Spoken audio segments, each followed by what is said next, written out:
Magandang araw Kabataang Akashans. Nandito ulit tayo ngayon sa Kabataan Learning and Management Training Center.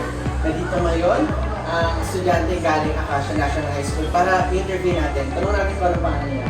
Ako nga po pala si Jaren Santarasa. Nag-aaral po mula sa Acacia National High School. Thank you so much.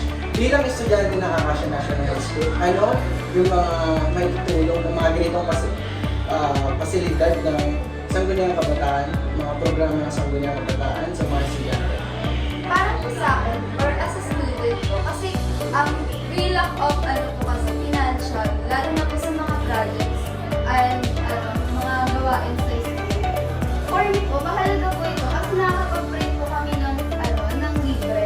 At kailangan lang po namin ng bond paper. Pero minsan po ay provided lang po yung bond paper, which is mahalaga po sa amin. Kasi po, kahit po bond paper is mahal. And isa pa po is, pwede po kami gumawa ng project or ng gawain dito mismo sa room, which is big help din po kasi kailangan din po kasi namin ng place or ng lugar para po sa kung saan namin gagawin yung project. Mahirap po kasi maghanap ng lugar kung saan kasi hindi naman po lahat ng bahay ng mga kaklase namin is available.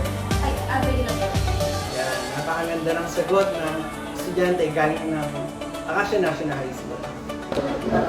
Ayan, Kabataang Acasians, narinig at nakita natin yung mga sagot ng mga estudyante galing sa iba't ibang bahagi as junior high and sa senior high.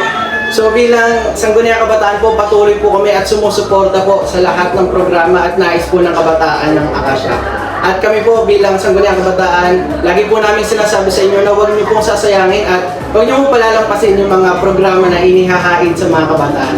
Kaya sabay-sabay po tayo natin, isulong Acasians.